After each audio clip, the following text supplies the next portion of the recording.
ಎಂದಳು ಮನದು ಭ್ರಮರ ಕುಂತಳಿ ಹಿಂದೆನು ತಾನು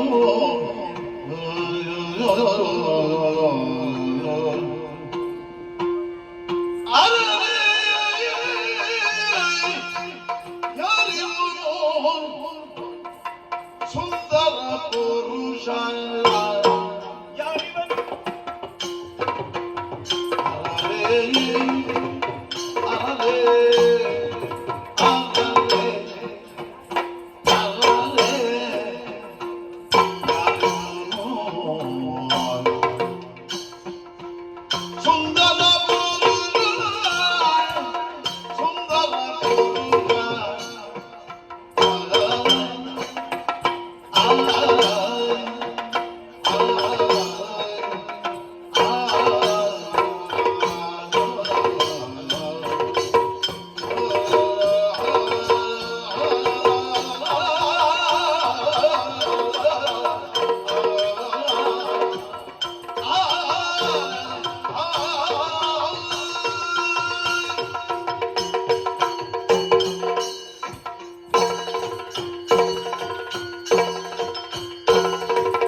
ಇನ್ನೊಬ್ಬನನ್ನು ಅರಸುತ್ತಾ ಅರಸುತ್ತಾ ಮುಂದುವರೆದು ಬಂದು ನೋಡಿದೆ ಎಂದಾದರೆ ಏನನ್ನು ಕಾಣುತ್ತಾ ಇದ್ದೆ? ನನ್ನಿಂದ ಸೋಲಲ್ಪಟ್ಟಂತವ ನೆಲದಲ್ಲಿ ಮಲಗಿದ್ದಾನೆ. ಆತನ ಸನಿಹದಲ್ಲಿ ಮತ್ತೋರ್ವ ಕುಳಿತುಕೊಂಡವನಿದ್ದಾನೆ. ದೇವ್ರೇ, ಇದೆಂತಹ ರೂಪ! ಇದು ಬಲು ಅಪರೂಪದ ರೂಪ. ಇಲ್ಲಿಯ ತನಗಿಂತಹ ಪುರುಷನನ್ನೇ ಕಂಡವಳು ನಾನಲ್ಲ. ಆದರೆ ಇವನನ್ನು ಕಂಡಾಗ ಅರರೆ ಯಾರಿವನು ಸುಂದರ ಪುರುಷ ಎನ್ನುವ ಹಾಗೆ ಉತ್ತರ ನನ್ನ ಬಾಯಿಂದಲೇ ಬರುವುದಕ್ಕೆ ಮುಂದಾಯಿತು. ಹೌದು ಸ್ವಾಮಿ, ಹೇಳುವುದು ಕೇಳಿದ್ದೇನೆ. ಅತಿ ಸುಂದರರು ಯಾರು ಎನ್ನುವ ಹಾಗೆ ಕೇಳಿದೆ. ಮನ್ಮಥನೋ ವಸಂತನೋ ಜಯಂತನೋ ಎನ್ನುವ ಹಾಗೆ ಅವರಲ್ಲಿ ಮನ್ಮಥನೇ ಸುಂದರವಾದಂತಹ ಪುರುಷನಂತೆ. ಇವನನ್ನು ಕಂಡ ಬಳಿಕ ಮನ್ಮಥನನ್ನು ತಂದು ಇವನ ಕಾಲೇ ಬೆರಳಿಗೆ ಕಟ್ಟಬೇಕು. ಅದು ಅಂತಹ ಸೌಂದರ್ಯ ಈತನಲ್ಲಿ ಅಡಗಿದೆ. ಮನ್ಮಥನನ್ನೇ ಧಿಕ್ಕರಿಸುವಂತಹ ರೂಪ ಇವನದ್ದು ಎನ್ನುವ ಹಾಗೆ ಹೇಳಿದರೆ ಅದು ಅತಿಶಯೋಕ್ತಿಯಾಗುವುದಕ್ಕೆ ಸಾಧ್ಯವೇ ಇಲ್ಲ. ಹೌದು, ಆಹಾ, ಈತನನ್ನು ಸರಿಯಾಗಿ ಗಮನಿಸಿದೆ ಎಂದಾದರೆ ದೇಹವು ಸುವರ್ಣ ಕಾಂತಿಯನ್ನೇ ಮೀರಿದಂತಹ ಚಿನ್ನ. ನೋಡಿದರೆ ಮತ್ತೊಮ್ಮೆ ನೋಡಬೇಕು, ಮಗದೊಮ್ಮೆ ಕಾಣಬೇಕು ಎನ್ನುವ ಹಾಗೆಯೇ ಮನಸ್ಸಿನಲ್ಲಿ ಆಸೆಗಳು ಮೂಡುತ್ತವೆ. ಹಾಗೆಂದುಕೊಂಡು ಇಲ್ಲಿಯ ತನಕ ನಾವು ಪುರುಷರನ್ನು ನೋಡಿದ್ದೇವೆ. ಹೇಗೆ ನಮ್ಮದೇ ಆದಂತಹ ಶ್ರೀರಾಜ್ಯದಲ್ಲಿರುವಂತಹ ಕೊಳಕ್ಕೆ ನಮ್ಮಲ್ಲಿರುವಂತಹ ಯಾರಾಬಡ ಒಬ್ಬರು ಹೆಣ್ಣು ಹೋಗಿ ಮುಳುಗಿದಳು ಎಂದಾದರೆ ಮೇಲೆ ಹೇಳುವಾಗ ಅವಳು ಗಂಡಾಗಿ ಕಾಣುತ್ತಾಳೆ. ಹಾ, ಕಾಣುವುದಕ್ಕೆ ಮಾತ್ರ ಗಂಡಿನ ಹಾಗೆ. ಸರಿ ನೋಡಿದರೆ ಅದರಲ್ಲಿ ಗಂಡಸ್ತನ ಉಂಟೋ ಇಲ್ವೋ ಅಂತ ನಮಗೆ ಅನುಮಾನ ಆಗುತ್ತದೆ. ಆದ್ರೆ ಇವನನ್ನು ಕಾಣುವಾಗ ಹಾಗಲ್ಲ, ಧೀರನಿದ್ದಾನೆ ಎನ್ನುವುದರಲ್ಲಿ ಅನುಮಾನವೇ ಇಲ್ಲ. ಹಾಗಾಗಿ ಇವನನ್ನು ಕಂಡಾಗ ಹೆಣ್ಣಾದವಳು ಇಂಥವನನ್ನೇ ಸೇರಬೇಕು ಎನ್ನುವ ಹಾಗೆ ಪ್ರತಿಯೊಂದು ಹೆಣ್ಣು ಮಕ್ಕಳಿಗೂ ಅನಿಸುವುದು ಅದು ಸರಿಯೇ ಹೌದು. ನೋಡಿ ಅಲ್ಲಿ, ಅದು ಹಣೆಯಲ್ಲ, ಅದು ಬಂಗಾರದ ಮಣೆ. ಮೂಗು ನೋಡಿ ಅಂತೆ, ಅದು ಗರುಡ ಮೂಗು.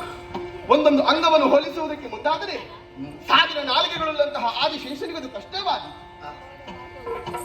ನನಗಿಂತ ಮೊದಲು ಯಾರಾದರೂ ಒಂದು ಹೆಣ್ಣು ಮಕ್ಕಳು ಬರುತ್ತಿದ್ರೆ ಇವನನ್ನು ಸುಮ್ಮನೆ ಬಿಡುವುದಕ್ಕೆ ಸಾಧ್ಯವೇ ಇರುತ್ತಿಲ್ಲ.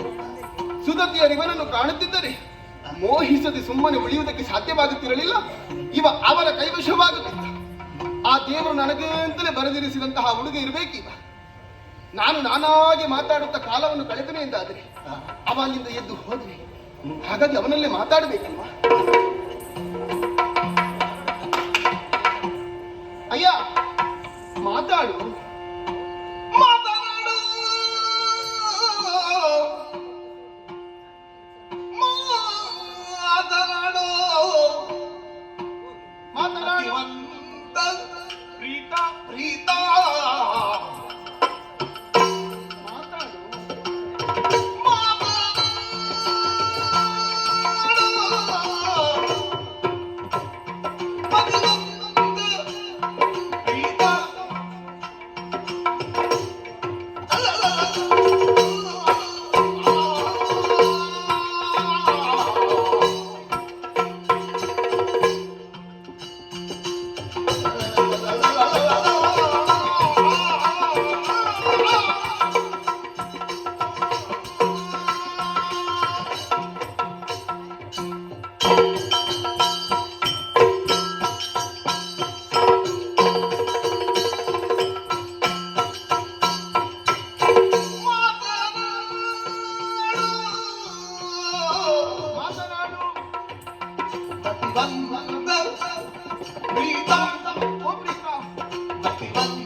ಹೌದು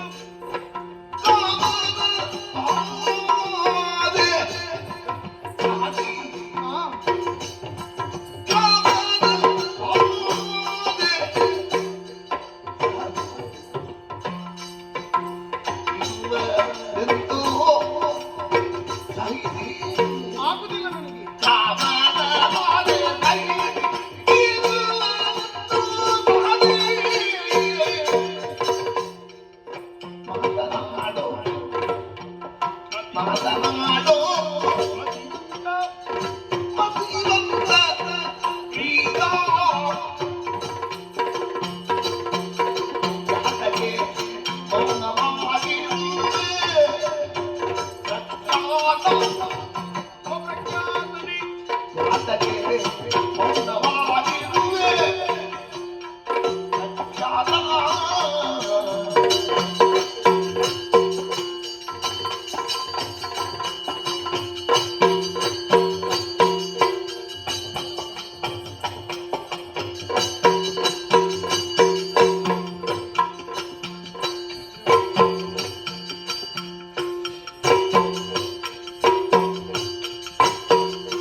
ಓ ಸುಂದರ ಪುರುಷ, ನಿನ್ನಲ್ಲಿ ಏನಿದು ಅತಿ ದುಗುಡೆ ಭಾವದಿಂದ ಸುಮ್ಮನೆ ನೆಲನೋಟಕನಾಗಿ ಕುಳಿತಿರುವೆ?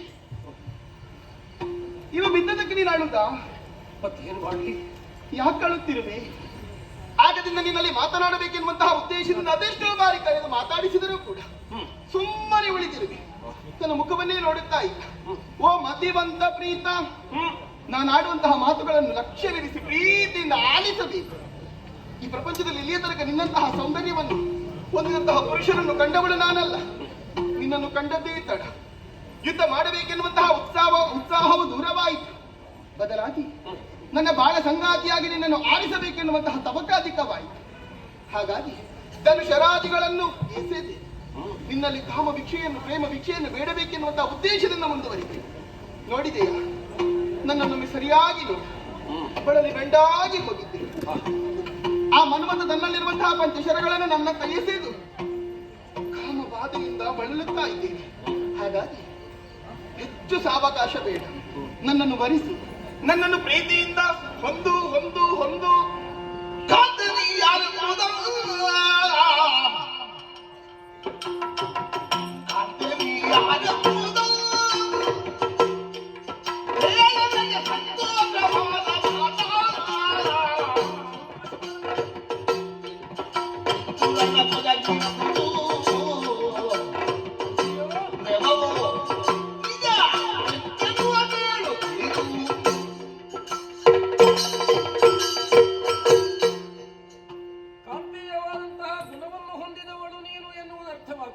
ಸರಿ ಕಾಂತೆ, ಓ ನೀನೆಂದ ಮಾತು ಕೇಳುವಾಗಲೇ ನನಗೆ ಆಶ್ಚರ್ಯ ಅಥವಾ ಚೋದ್ಯವಾಗಿ ಪರಿಣಮಿಸಿ. ಯಾಕೆ? ನೀ ಬರುವಾಗಲೇ ಕಡೆಗಣ್ಣಿಂದ ನಿನ್ನ ಆಗಮನವನ್ನು ನಾನು ಕಂಡುಕೊಂಡವನು. ಏನೊಂದು ಉತ್ಸಾಹವಿತ್ತು. ಹೌದು. ಯುದ್ಧಾಪೇಕ್ಷೆದಲ್ಲಿತ್ತು.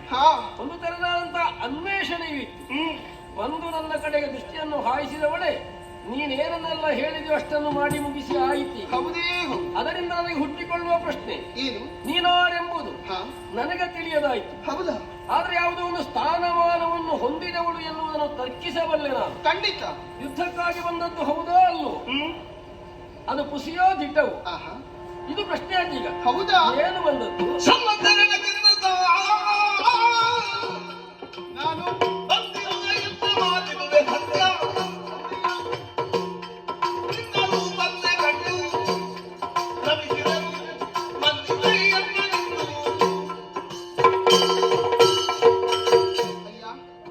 ಶ್ರೀರಾಜ್ಯವನ್ನು ನೀವು ಪ್ರವೇಶಿಸಿರಿ ಎನ್ನುವಂತಹ ವಿಚಾರವನ್ನು ತಿಳಿದ ಬಳಿಕ ಶಶಿಪ್ರಭೆ ಇಲ್ಲಿನ ಒಡತಿ ಇದ್ದಾಳೆ. ಅವಳಿಂದ ಆಶೀರ್ವಾದವನ್ನು ಪಡೆದು ಈ ಪುರದ ಮಂತ್ರಿಣಿಯಾದಂತಹ ನಾನು ಭ್ರಮರ ಕುಂತಳೆ ಎನ್ನುವ ಹಾಗೆ ನಿಮ್ಮನ್ನು ಯುದ್ಧದಲ್ಲಿ ಸೋಲಿಸಬೇಕೆನ್ನುವಂತಹ ಉದ್ದೇಶದಿಂದ ಸಮರಾಪೇಕ್ಷೆಯಿಂದಲೇ ಬಂದವಳಿದ್ದೆ. ಯುದ್ಧಕ್ಕಾಗಿ ಬಂದದ್ದು? ಹೌದೌದೌದು. ಬಂದು ನಿನ್ನ ರೂಪವನ್ನು ಕಂಡಾಗ ನಾ ಮನಸೋತು ಹೋದದ್ದು ಸತ್ಯವೇ ಹೌದು. ಮುಚ್ಚುಮರ ಇಲ್ಲದೆ ನನ್ನ ಮನಸ್ಸಿನ ಭಾವನೆಯನ್ನು ನಿನ್ನಲ್ಲಿ ಹೇಳಿಕೊಂಡಿದ್ದೇನೆ. ನನ್ನನ್ನು ವರಿಸುವೆಯಾ? ಬಸವನ ಮನೆಯಲ್ಲಿ ಮದುವೆ ಮಾತಾಡ್ತೀನಿ. ಏನಾಯ್ತು? ಹೇಳಿದ್ದು ನಾನು. ಇವ ಬಿದ್ದಿದ್ದಾನೆ.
ಏನು? ಶರಣಾಗತರಾಗಿ ಬಂದವರನ್ನು ಹೊಡೆಯಕೂಡದು ಅಂತ ಒಂದು ನಿಯಮ.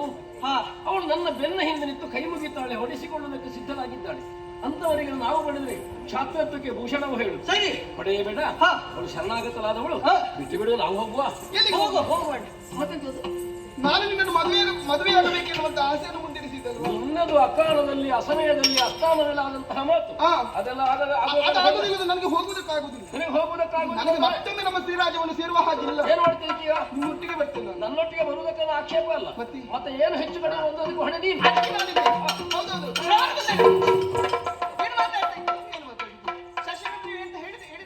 ಯುದ್ಧ ಮಾಡಿ ಎನ್ನುವ ಹಾಗೆ ಈಗ ಈ ಪರಪುರುಷಿ ಚಕ್ಕಂದ ಆಟ ಇದೆಯಾ?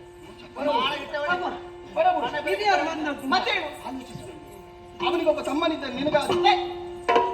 ನಾನು ಉಂಡ ಮನೆಗೆ ಎಡು ಬಗೆ ಉಳಲ್ಲ. ಅದು ಏನಾಯ್ತು ಈಗ? ಮತ್ತೆ ಇನ್ನೊಂದು ಸರಿಯಾದ ಗಂಡಸರಿದ್ದಾರೆ. ಇಂಥ ಗಂಡಸು ನಿನಗೆ ಸಿಕ್ಕ್ಯಾನ? ನನಗೆ ಅಗತ್ಯ ಇಲ್ಲ. ಅತಿ ನಿನಗೆ ನೀರಿನಲ್ಲಿ ಮುಳುಗಿದ್ದದೇ ಸಿಗುದು. ಮತ್ತೆ ಸರಿ ನೋಡು, ಧನುಷ್ ಜೋಡಿ ಒಳ್ಳೆದುಂಟೆ. ಮಹಾರಾಜ ನಮ್ಮದೊಂದು ಜೋಡಿ, ನಿಮ್ಮದು ಮಹಾರಾಣಿ ತಿಳಿಸ್ತೇನೆ. ಮಹಾರಾಣಿ ಹೇಳಲಿಕ್ಕೆ ಬಂದದ್ದು ಅಂತ ಗೊತ್ತಾಗುದಿಲ್ಲ. ಸುಡುಕಿ ಮಾತಾಡುವ ಬಟ್ಟೆ ಇವಳು ನಿನ್ನ ಮಹಾರಾಣಿ.